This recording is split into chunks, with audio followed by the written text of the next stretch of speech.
Y'all gonna make me lose my cool. Up in her, up in her. What up, folks? Back to the channel, back to reality. My name is Justin. Welcome.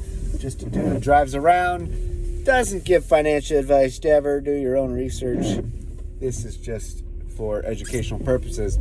I've been in the crypto arena for many years now, and in 1 mile, turn right onto North Mohawk Street. Yes, guy, blah blah blah, or girl, whatever. I want to talk about what happened with FTX and Sbf, because this really is a huge moment, and it's not a good one for crypto and beyond. First, let's just get into what happened. FTX, one of the world's largest, one of them, centralized cryptocurrency exchanges owned by Sbf, Sam Bankman-Fried, just went belly up. They got to apply for bankruptcy. And this will have not only repercussions for the folks that had money on those exchanges and invested in this, but it could be much deeper than what currently meets the eye. So first, just as, let's talk about what actually happened. Well, it sounds like people were either investing, or people money on the platform they thought was sitting on the platform, but behind the scenes, the SBF was giving it to his little hedge fund, Alameda Research guys, and it sounds like they made some some bets that went sour, right? They made some risky bets on leverage, perhaps. Didn't work out. That'd be kind of like if I loaned you $1, and then the next day your mama shows up. She's like, "Hey son, you got any money?" "Yeah, ma, I got $1. "All right, you give your mommy $1. "All right, all's good. All's good. Nobody knows that who's got the dollar. It's all good." But then the following week comes about. I want my $1 back, so I go to you and I say, "Hey, listen, I want my $1 back. You owe me $1. I gave you $1. I loaned you $1. I want my $1 back, right? Where's my $1? And then you're like, "Oh, hold on. I loaned it out to my mama." I said, "You did what?" "Okay." At the next light, turn right. And then you go and you ask your mama and say, "Hey, ma, I need that $1. The guy wants it back." And it's like if your mama went bought a bunch of booze or something. I don't know how much booze you're gonna get with a $1. Can't get nothing for $1 anymore, folks. You can't get nothing.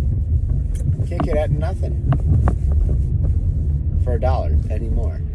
But that's besides the point. So you at the light, turn right onto North Mohawk Street. give me my $1, and your mom squandered it away, and so I'm out of $1. You're out of $1. Everybody's out of dollars. I don't know if that made sense. Just bear with me here. Now I lost my $1. In half a mile, turn left onto Ontario Street. Yeah, so back to what we were talking about. Yeah, so anyways, so SBF, who knows how much, but the sheer scope of this, we're talking, even the range they're putting on TV, $10 billion to $50 billion could be tied up in this thing. That alone, the range is ridiculous. Well, what is it?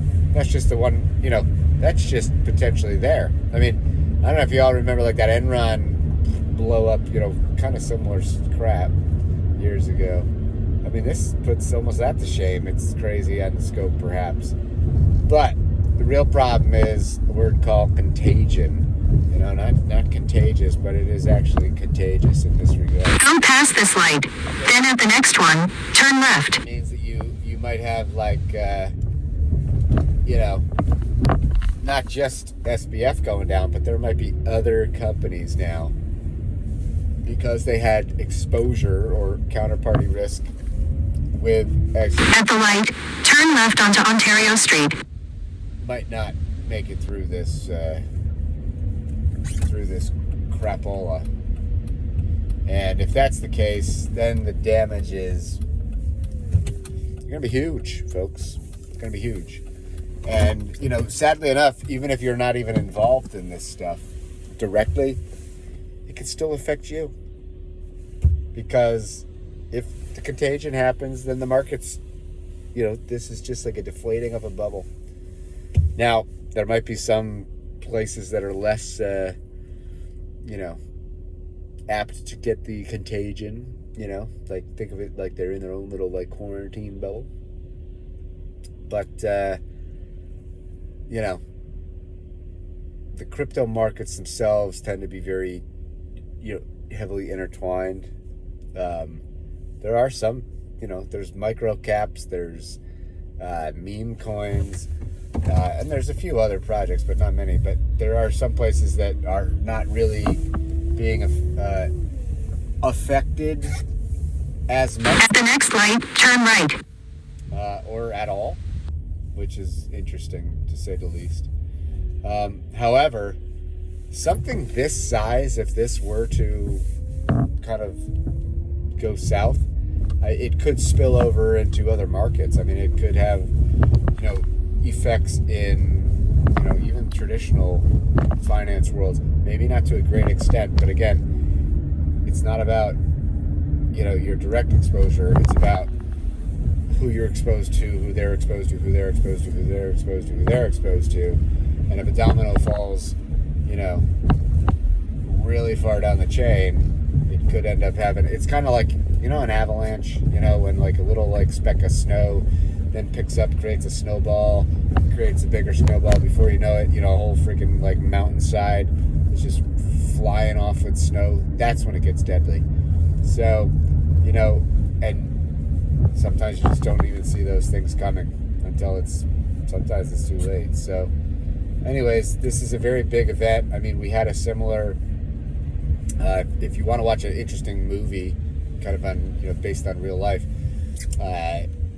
it's based upon the Too Big to Fail book by Andrew Ross Sorkin, which was, in the last like 2008 area, where we had almost a shutdown of the entire global financial system. It could have gotten to that. We were not in good place. And if you want to see how that all came down and why, turn right onto Breslin Avenue.